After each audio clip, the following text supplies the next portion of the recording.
Busy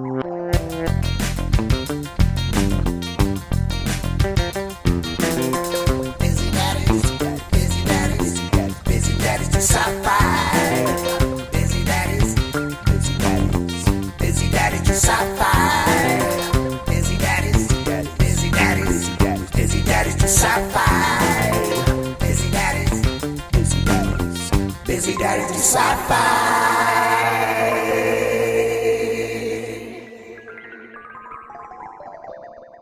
Now we can start. We could have started Thanks, before I hit the Joy. clock. We were a few seconds No, I was just behind. letting you in, and you're like, "Hey, man, step back from the mic." And I'm like, "Dude, like for 43 episodes, I've been low in the mix because whatever you do once I leave the studio." Well, now we're at a point where I now feel I'm like too loud. I feel like it's been subconsciously injected into the listener's mind that I am the alpha podcaster. So now I can kind of ease it back a little bit. What Sorta. makes you the alpha podcaster? Just because I was louder. I was doing it intentionally. It was completely Oh. subliminal. I thought it was because you listened to other podcasts. Well, there's that as well. Yeah. You know. But no, That's it was special. You and Night Vale have something going on. That's it good. was just I listened to more than just Night Vale. Don't. There's a couple of really good ones out there. Don't. So you can forget the time. Good evening. Good morning. Afternoon. I'm George. I'm Kevin. Kevin. Kevin. Alpha Smith. George. Over here. Alpha George. Beta Smith. I don't know what's going on. Are you pulling a Jillian Welch over there? I don't know man? who that is. I don't know either. All right, Ain't then. no Peter Cushing. Ain't no Peter Cushing. Admiral Stroganoff. Kevin walked into my home and looked at the Star Wars poster and went, "Who is Peter Cushing and why is he?" Because he's got like top Let billing. the kids know. Let the kids know that Peter Cushing's going to be in it. Hey, Mom and Dad, you know that creepy British man from the Hammer horror movies? Yes, he's in Star Wars. Hammer horror movies. Yeah, man. He was Christopher Lee's And Van Helsing. Obi-Wan McGinnis. Obi-Wan McGinnis. That's a whole different movie. I think I saw that one too. Yeah. At least that was a weird one at the drive-in on Route 303 in New Jersey. Obi-Wan McGinnis. There's a 303 in New Jersey? Route 303. There's a 303 in New Hampshire, I No, think. it's actually in New York. Sorry. It's on the Rockland County border. It goes into New Jersey, but then it becomes Orangeburg Road. Here we go. Here we go, folks. Oh, the nights on Orangeburg Road. Woo! Ooh, Yeah. summer living. Yeah. Summer living. Many a... Those when the cops ask you to leave because there's not a person in your car where you're necking with and you're just sort of creepily sitting in it looking at other people. I wasn't in the car. I was on my bicycle. with a hook on your hand. Officer, I happen to know the statutes of this state, and there's nothing illegal about sitting here with a Kool-Aid and a hook on my hand. Is that a banana seat you're riding? Yes. Move along, sir. Move along. Are you doing the Jedi mind trick? Move along. Move along there, Cushing. Officer McGinnis. Obi McGinnis. Probably is. I mean, it's a big Irish population. Probably is a McGinnis. You trying to throw that listenership at? Now, is that a plug for our Oh, Irish hey, listeners? think or was that a dig at them? I'm a fan of Irish cops. They got to do something. What do you mean they gotta do They got to do something, right? Everybody's got to do something. So, yeah, you really took me back with that New Jersey thing. Yeah. I was thinking of, all the friendships, all the encounters that I had, Close encounters. all the weird mutual agreements that I would come to, maybe even based upon blood or magic, Or bottle spinning. I mean, what? some sort of an agreement that we would come to together. You guys know if we play spin the bottle, there might be some people you do not want to kiss that you have to kiss. Officer McGinnis. McGinnis again. But you know, once in a while we would even welcome people from other lands. These people would be maybe, I don't know, alien to our neighborhood, and we would invite them over, and we could all take part in this mutual agreement together. We would have what you might call an alien covenant. It is too early for a segue. Do you see what happened? God, That was great. we never. That was the, I can't. I dare dude. say. Hold on a second. Let's stop here. I don't mean the podcast. What do you mean it's too early? I just At think what point in the podcast do we then tell people what we're going to be talking we weren't about? warm yet. Oh, we know. I was going going to ask baby. you what movies you had seen at that drive-in. Oh. Maybe there was one that was a classic thriller. No. That what? was... Are you talking about Alien? Yeah. That segue was so That's much not worse. a segue. That was a way reference. Worse. That's what it is. It's Can you define covenant? Covenant's something holy. Did. An agreement? It's a mutual agreement. Usually some sort of a contract involved. And a covenant is just a mutual agreement. What's the covenant between, like, Moses and God? Do they have a covenant? Did they have a covenant? Well, the Ark of the Covenant... Why is a covenant sounding like a type of Buick covenant now? Between Moses the and Buick God covenant? is like, hey Moses, these are the 10 Commandments, okay? I'm giving you these things. We're agreeing that mankind is gonna abide by these, or I'm gonna do some smiting. You might say he's a wrathful creator. You might say that. Now we're coming. Whoa. Officer McGinnis is not pleased right now. All right, he's very Catholic. Irish. He's Irish. He's Irish Catholic. Probably drunk. He's also loaded. Yeah, I know. It's okay. It's all right. Beating his wife. Hey. Whoa. We don't judge you, Officer McGinnis. That's for Yeah. your Lord to do. Now, here's the thing about this Covenant thing. I was like, all right, this movie is named Alien Covenant. What the hell does that mean? Why are aliens in a mutual agreement? And then I actually start watching the movie. It ends up, it's just the name of the damn ship, really. Like, I don't know if you could you extrapolate the meaning of Covenant from other than it being the name of the ship? Was it the name of the ship? It's the name of the ship they're on. I watched this movie on a very small screen on the back of someone's seat. But twice. Who was burping hummus. Wait a minute. At Hold me. on. Did you not watch it on your own screen? No. My screen on the way there, Okay. someone else's screen on the way back. I was like, that is bold, Kevin, to be going into the podcast with like, no, the guy 2 rows ahead of me had it on. They all sounded like deaf mutes. Have you ever done that? Like on an airplane, just like found yourself watching whatever the guy 2 rows ahead of you is watching for probably longer than is like comfortable? No, but like people next to me, I'll be looking at their thing when mine's off. I do that at the gym too. I've watched like almost all of John Wick 2 on an airplane from like somebody across the aisle 2 rows ahead. I think I got the gist of it. He shoots a lot of guys. Yeah, he shoots a lot of people. It's Keanu Reeves. Looks good. Looks good. Listen, people get shot. Who are we tonight? Oh, we're busy. David diligently stuffs fauna And that's why I thought the segue was early. because we hadn't done that. Because we hadn't done that. And there you were, chomping at the proverbial covenant. Well, if David has taught us one thing, it's that we are imperfect and not worthy of the space we occupy in the universe. Yeah.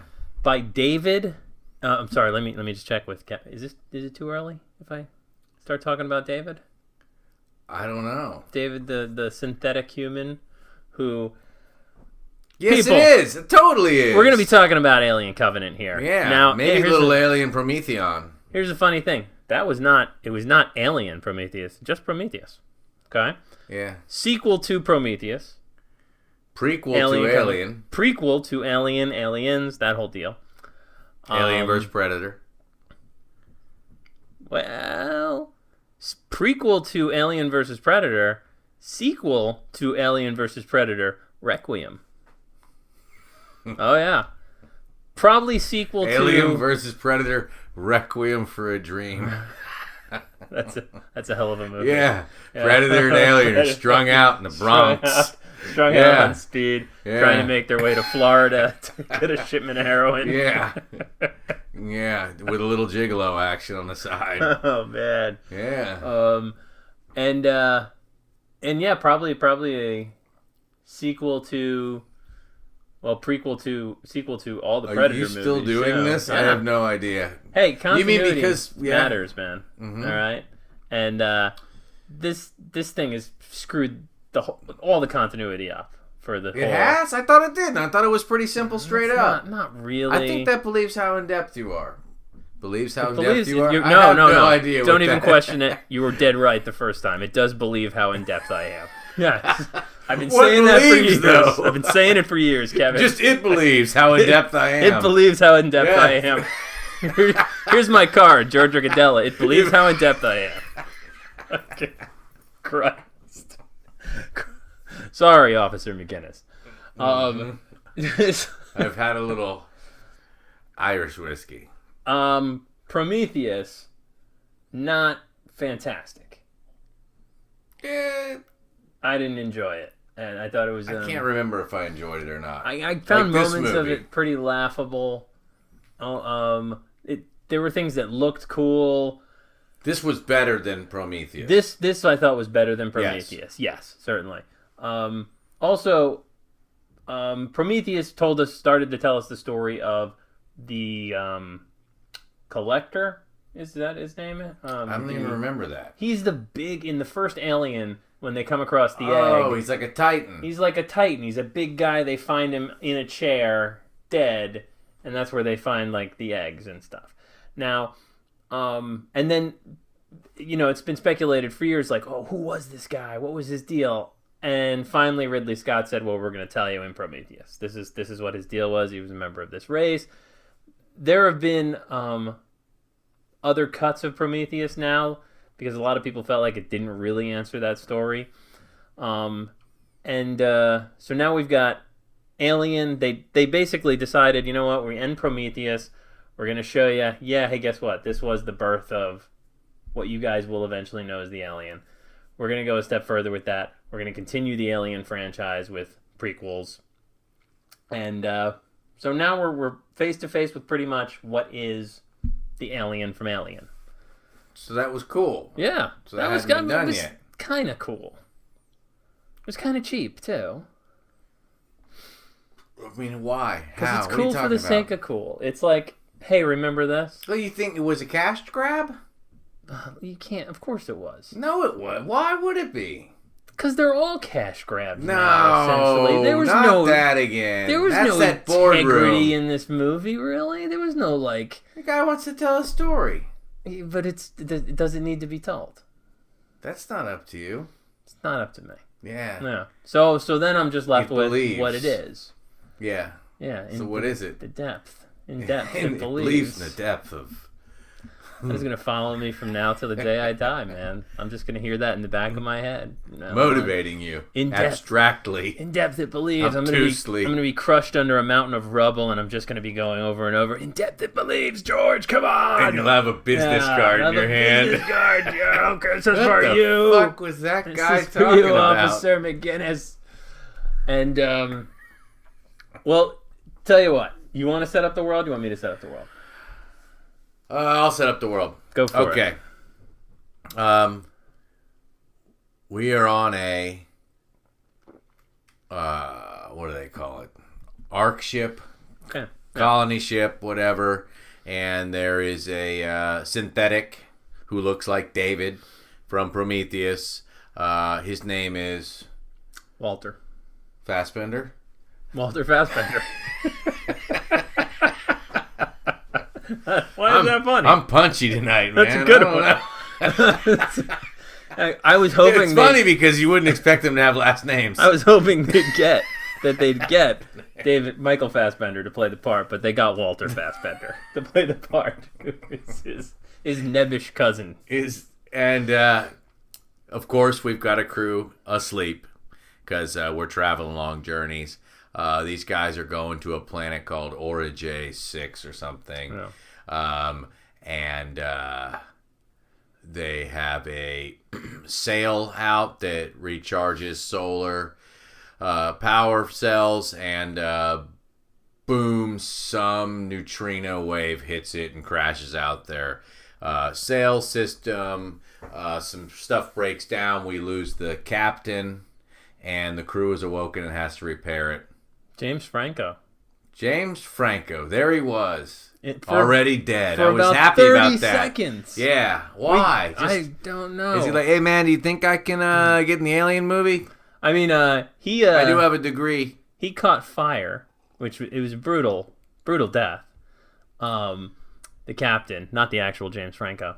And in the previous movie, in Prometheus, there's a scene where Elizabeth Shaw, who's the hero of Prometheus, her boyfriend gets infected with the this black goo, which we later know as these parasites, these spores, and she's got a flamethrower.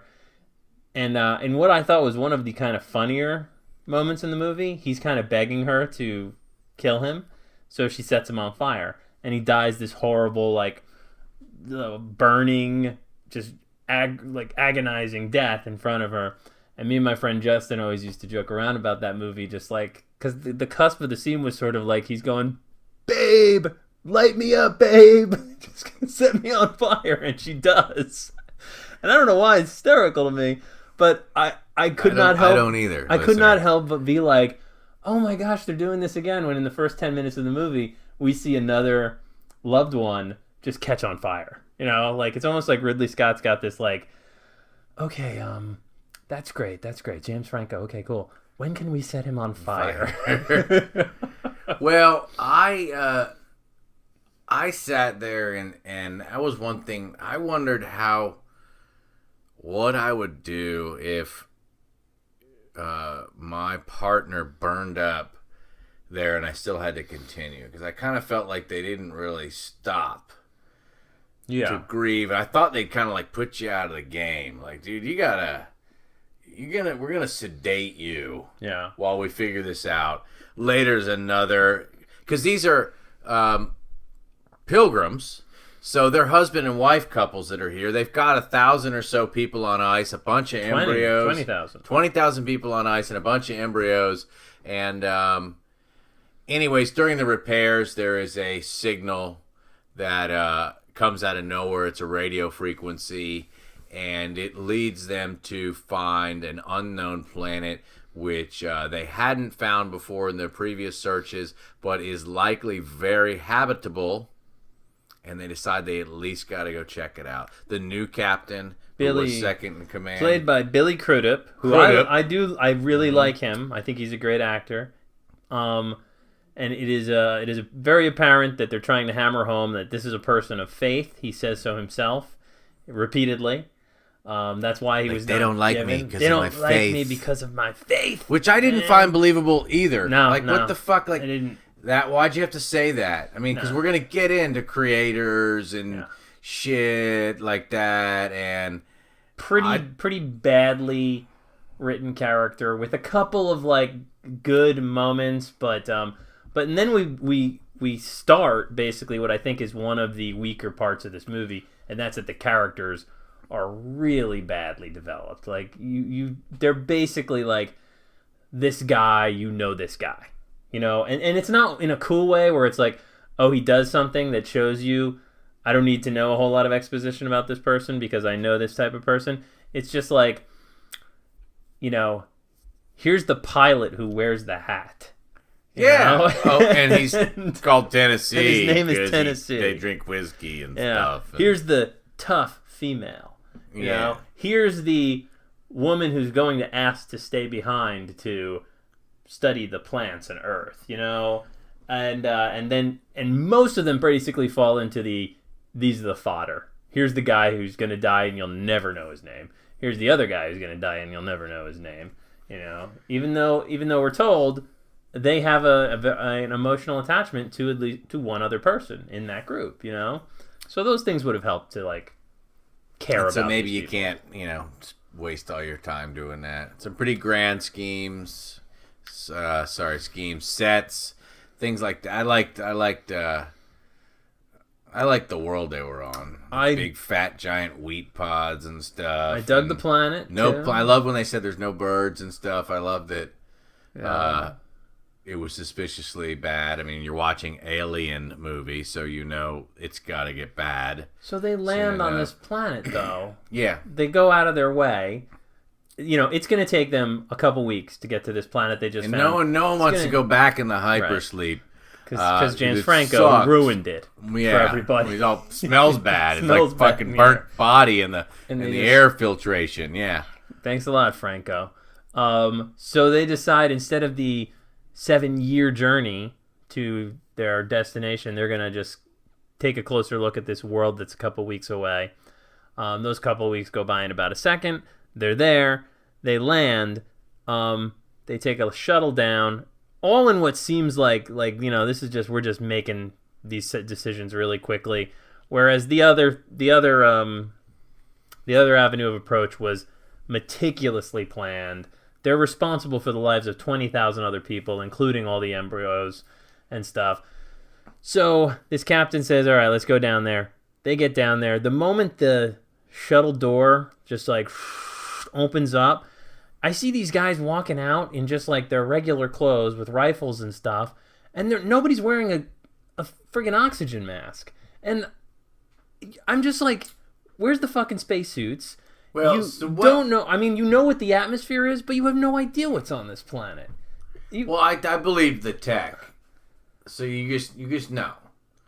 There's a point. But 5 minutes later, he knocks into a spore. But you would not have found that. Yeah, he gets bored. So had he been wearing a helmet, this whole thing would have been avoided. It took me, and this is like very Star Trekian kind of, like it took me a minute to just go, I don't fucking believe you would do this. That that this organization would just dump on. And again, it's a vast nitpick, and it certainly factors under like suspension of disbelief. Well, and they're just trying to get us to the crux, which is they pretty much burn their way out,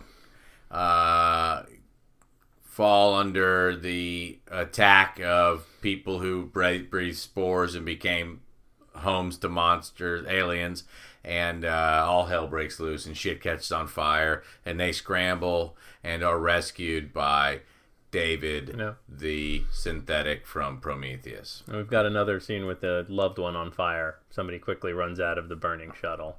Yeah. Like, kind of creepy. Loved one's on fire. Loved one's on fire. When do we set him on fire? When do we set that person on fire? Mr. Scott. Mr. Scott. We will set them on fire. Okay, we can't. Okay. She's a very pretty lady. I would like to set her on fire. Yeah, we've got David from Prometheus. Looking like he just finished surfing.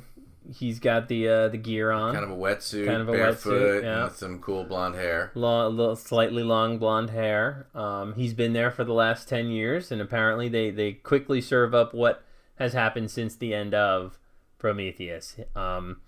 He tells us him and Elizabeth Shaw had crash landed on this planet, and this was the homeworld of this race of beings. We are treated to the truth, which is what I had suspected when I saw Prometheus, because he does some weird shit in Prometheus. He infects one guy's drink with the black goo to see what happens. And the whole time I'm like, why is he doing this? Is he just like an asshole android? And turns out, yeah, he is. He's an asshole android. He is an asshole. He was never programmed to create. Now, here's something. So how could he create? Here's something. No. He says that their model, right? He was given the idiosyncrasies to create. Walter Whereas Fassbender. Walter Fassbender's model, they removed some of the more human-like traits to scale them back a bit. Because there's a great scene between Walter Fassbender and David, in which Walter kind of tells him, you made people uncomfortable. Your whole little line there. Yeah, I like that. You guys were too human-like, so they made improvements.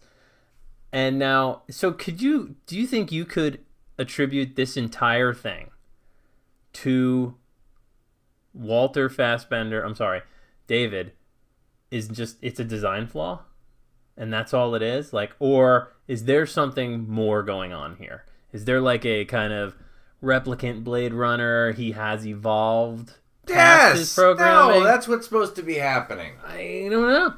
It's not. No.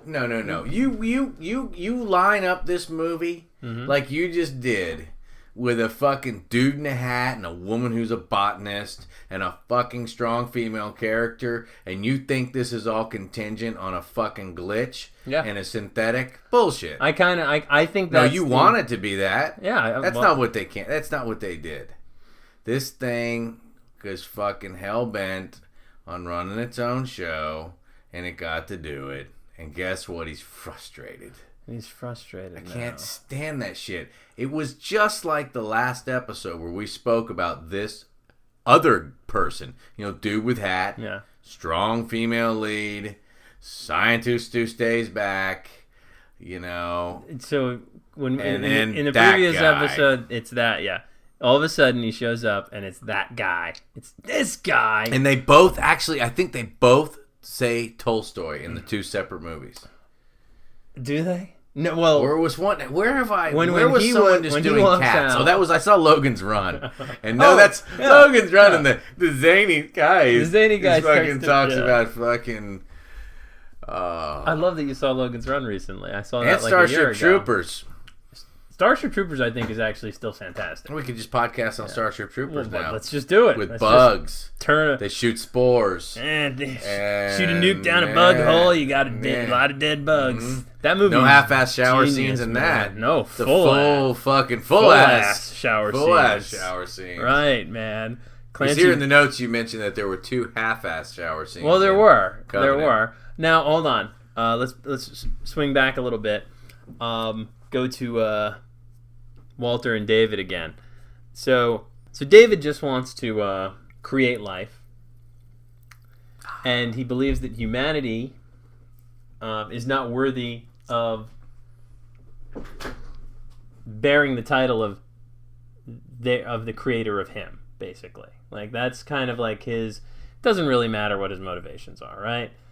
Yeah, it does not. I tend to like the idea that he's just off a bit. There's even a scene that kind of illustrates that that's what the deal is. Not that he has evolved past this point, but that he's just badly designed, and it is a glitch. The moment he walks out onto the roof and he starts quoting the Percival Shelley, the Ozymandias, and he gets it wrong. He says it's Byron, but the moment he starts doing that, look upon my works, ye mighty, and despair. I was thinking of you, and I was like, oh, it's this fucking guy. It's this guy again. Yes! It's the fucking, like, it's Neander Wallace. It's the megalomaniacal. I am ham-fistedly quoting fucking Shelley. And so who is that guy? Why do we have that guy popped up? Is he a Shakespeare character? How old is he? It's no different than the mad scientist. Because he's got the best villains are not written to be villains. They're written so that you can kind of sympathize. You can kind of go, I get where he's coming from. He's doing evil shit, but he doesn't think it's evil shit. David is doing evil shit knowing full well that it's evil shit. Knowing full well that it's like, he's got his half-assed justifications, but even when wannabe Ripley, Daniels, says to him, Shaw didn't die in the crash, did she? He's like, no. What did you do to her? The same thing I'm going to do to you. It's just, it's like, oh, he's a bastard. What would a bastard say right now? A bastard would say, the same thing I'm going to do to you. It's just, you can't get more like twisty mustache than that unless he like took her, strung her up, and put her on railroad tracks. It's that friggin' bad.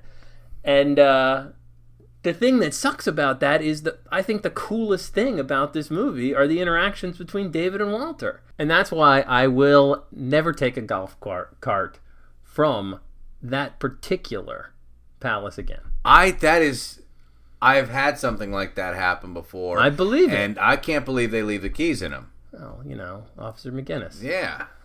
It's crazy. So, after a little bit of douchebaggery between Walter and... Us and the computer? Us and the computer. Oh, yeah. Yeah. Technical difficulties here. But not so much. So, we finally get treated to the the alien that we were talking about before. Like this is again now this is the first. This is through some genetic manipulation. David has created the iconic Xenomorph face grabber. Billy Crudup stupidly looks in the fucking egg, jumps on his face. Look, face grabber, ovipositor, popping the chest open, and then we're basically in like a countdown to like when's this movie gonna end and how's the alien gonna get killed. So how does David as the creator identify with a freshly popped baby xenomorph,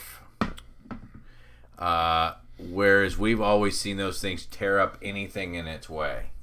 Right. How is he like a xenomorph whisperer? Right. He has another line about blowing the horse's nose and shit. And that's yet another hybrid that he had made. It adds, and this is again going back to like why I don't think this movie was necessary, and maybe that's a stupid thing to say. That movie wasn't necessary, but the aliens from Alien and Aliens, in and of themselves, I thought were fine.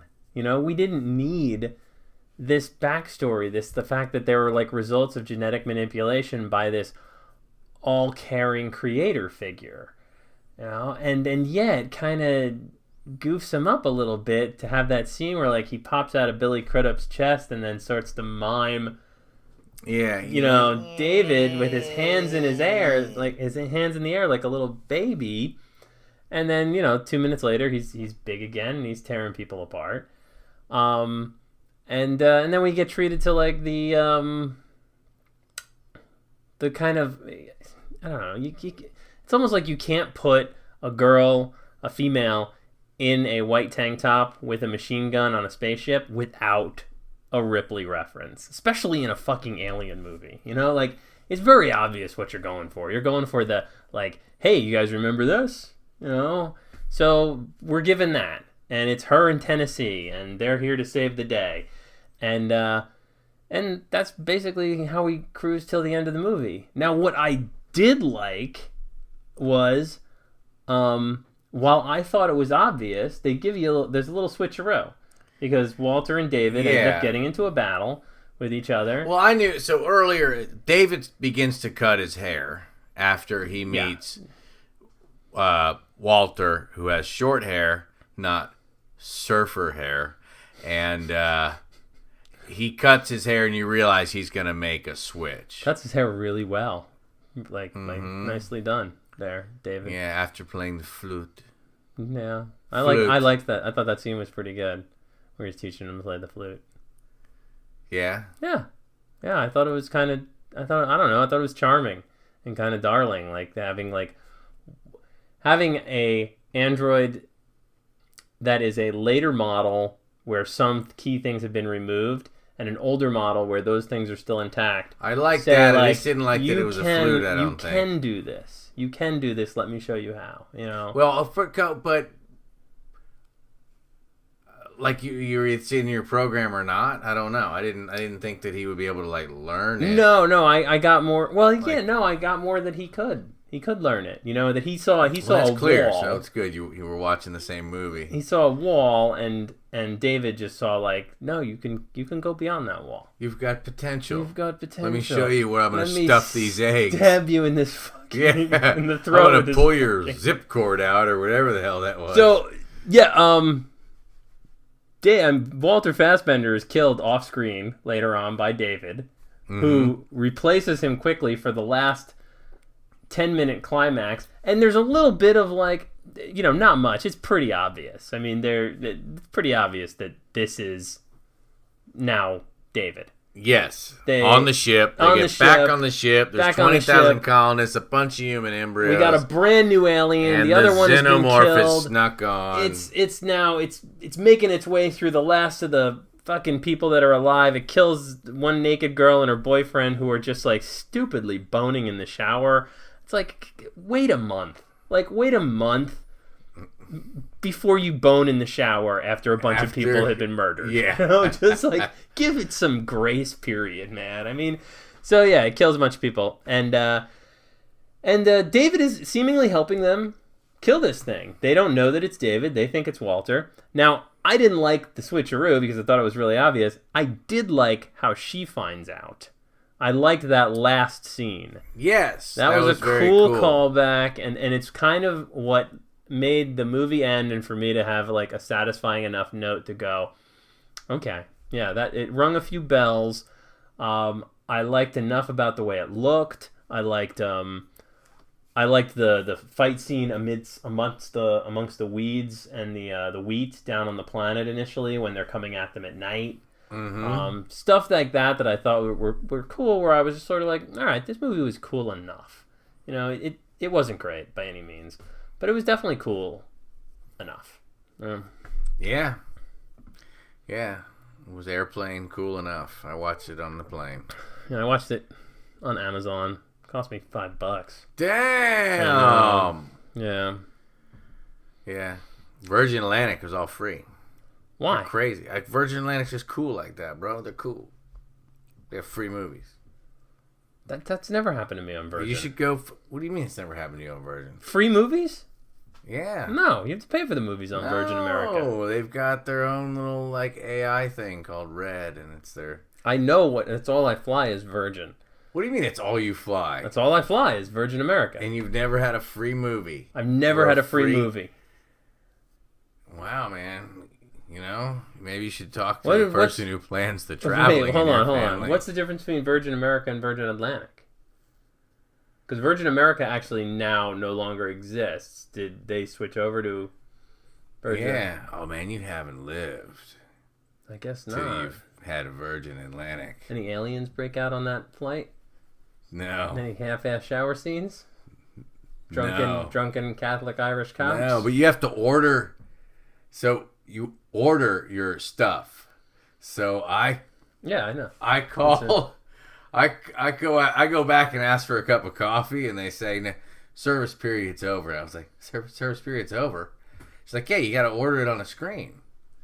And I go and order it on a screen, and sure enough, I get blocked from being able to order it because service period's over. So I get back up, and I go, can I have a cup of coffee? Please? It's not letting me order it. So, because you could order, the way, when I've flown Virgin, you could order any time. Yeah. Like as soon as you sit Virgin down, Atlantic, buddy. You could go, not boop, Virgin boop, boop, Atlantic. and they'll come right over to you and go, here's your cup of coffee. This is, listener, thanks for being here with us on this one. This is as good as it gets right now. Yeah. I think. Yeah. Speaking, because what's more sci-fi than flying through the air? Pressing buttons, watching free movies. Pressing buttons on screens made of denied. glass. Does it bug you when like a TV show or a movie that's supposed to take place before, like when there's a prequel, and the technology is clearly much more advanced? Like the technology in this movie looked much more advanced than the technology in like Alien and Aliens. Yeah. You know, it's sort of like a... Why you could have just matched it, you know, like you doesn't. Well, that's. I felt like you don't have to have the screen end of with the Revenge of the Sith before what would have been episode. Before what would have been this first Star Wars. I don't know. Episode. They kind of matched the scenes, the sets.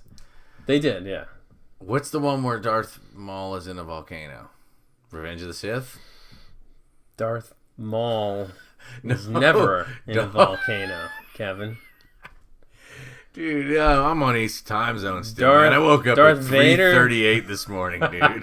Wide awake. Yeah, just ready to read. Ready to go. Let's start the day. Yeah. No, Darth Vader. You mean Rogue One? Yeah. No, Darth Vader is in lava at the end of Revenge of the Sith. Revenge of the Sith. Yeah. And that movie is before what movie? Episode 4, Star Wars. Right. Yeah, A New Hope. But Rogue One squeezes in like for the minute right before episode 4. Right before episode 4. Right, but yeah. So the sets in Revenge of the Sith were starting to match that kind of like blocked out, like tubey fluorescent light thing. Yeah. I thought that was probably the best thing that those movies brought. Yeah, like they... Right, finally, there. Yeah, right there. Mm-hmm. Right there. I'm waiting for an Alien movie where they're going to be like, okay, now let's give this one to. They're going to be like on Earth or on a space station, and they're going to say, okay, we'll give this shipment to like the Nostromo, and it's going to be like a CGI Sigourney Weaver and Tom Skerritt and everything. So after this movie, we go see Sigourney Weaver. Where is she that she finds a xenomorph? They are.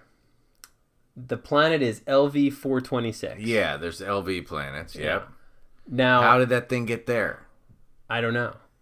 Because is LV-426, is that supposed to be the planet from Prometheus? No. No. Right? How many years after Covenant is Alien? I don't know that. I'm not certain. Damn, that anti-Google policy. No. Not certain. Listener, email us. I would have thought. Let us know. I would think how like we're not allowed to Google. Because we're this movie ends with David Fassbender, like puking up a couple of little face huggers to put in with the human embryos, and assuming he's going to go create a race of these things. See, this is what kind of bugs me a little bit. It's like, what? No, why can't they just be an alien race that's out there? Well, why do you have to inextricably link them to humans now at this point? Well, and that's what I mean. It's interesting to think about how we did never ever have to think about aliens. Yeah. They were monsters. They're just monsters. They were fucking monsters, man. And we bumped into them. And there's one in the first one, and it's not a crew of like soldiers. It's a crew of like blue collar workmen, so they don't deal with it too well, and they mostly get wiped out. And then there's thousands of them in the second one, and those are Marines. And they go out pretty easy. These aliens, you just shoot them a couple times, and yeah, they got acid for blood, so you got to keep your fucking distance and everything. But that's what they were. In the first one, there's one, kills a bunch of guys. Second one, there's thousands of them. They're coming at you in mass. How the hell do we get out of this? Here's a queen. She's huge. Then 3 started to kind of fuck it all up. This one's coming out of a dog. Then, Jesus Christ. Is there a 4? Yeah, Resistance, Alien. Joss Whedon wrote it, actually. Jeez. Yeah, it was terrible. And that's the clone one. It's got Winona Ryder and a clone of Sigourney Weaver as Ripley. So she's got like superpowers. And then there's a hybrid that's like an alien baby. And then after that was Alien vs. Predator. And then Alien vs. Predator Requiem. And then they started to spin off the Predator franchise again. They made Predators. And then they did Prometheus. Jeez. And now we're back to Alien again with Alien Gonzalez. Yes. Private Eye. Yes. So, email us at bddsci-fi@gmail.com. Follow us on Instagram at bddsci-fi. Let us know what you thought, because like I said, man, it had a lot of stupid stuff in it. It had a lot of bad sci-fi tropes. The action wasn't bad. There's some stupid stuff. Like, I really didn't believe that this Daniels was the type of person to just be like jumping on the wing of a plane and shooting at an alien. She's pissed, bro. She's pissed. James Franco died all the way at the beginning of the movie. Yeah. Though, she should be over it by now. I mean, if anything, Tennessee should be pissed. Yeah. Wife gets burned up. I mean, I hope they find that common bond, Tennessee and Daniels, in that both their loved ones caught on fire, thanks to the... Yeah, so when they wake up out of deep sleep by a alien with a doctor mask on, and it fucking tears them apart, they'll go, "Oh my we God. could have fallen in love." Man, yeah. think of the hyper sleep nightmares that she's gonna have now, man. Like knowing, what is this android doing? Well, and it's gonna come and just stick one of those things down my throat. Yeah, that's horror. Yeah. That's horror. These are just horror movies. Pretty gory. As they should be. Floating head. That scene was rough. Dude, the kid sitting next to me on that plane ride, dude, he could not take his eyes off that movie. Really? Yeah. I mean, I was like, you should probably be playing your Game Boy or something, dude. You don't want to watch. Oh, did you see that? Yeah.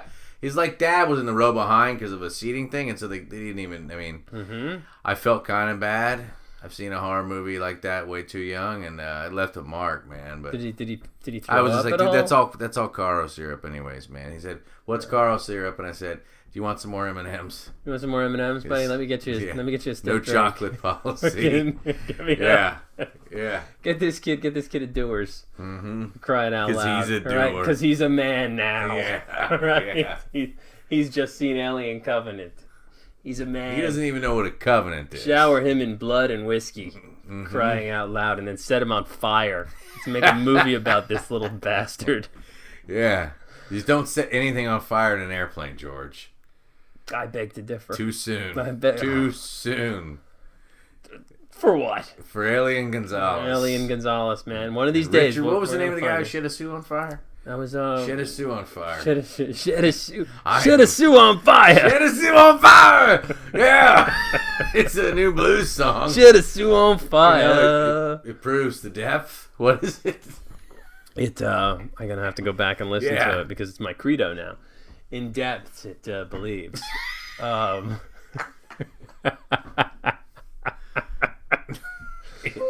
Just remember that. Oh, why am I virus threat protection? George. Boy. What is happening? I'm blowing it. I have no idea what's going on anymore. I don't either. What do we usually do at the end of the podcast? There's usually a very funny joke. What happened to that kid? Did he make it? Yeah, no, everyone made it. Everyone we made landed. it? It was a plane flight. Okay. Oh, yeah. It was a plane. Yeah. Oh. Yeah. Okay. Yeah. I mean, I'm here right now. I'm unable to distinguish the reality from the truth right now. Oh, yeah? Yeah, it's just a phase I'm going through. Yeah. It's the thing. A phase. It's a little phase. I don't know. I don't know what it's about. This is good seltzer. People telling me I'm not hurting anybody. People said, I'm not hurting anybody. No, I said, you slow down, officer. You slow down. Don't tell me what to do. But, phase. I'm sure it'll be over by the holidays. And then he said, driver, drop the keys out the window. These aren't the droids you're looking for. Good night, nurse. Is that a banana seat you're riding? Why is your shirt stretched over the front of your seat? Nothing. I gotta go. It's just a hook and a Kool-Aid, officer. Stay away from me. Yeah. All right. Good night, nurse. Good night, nurse.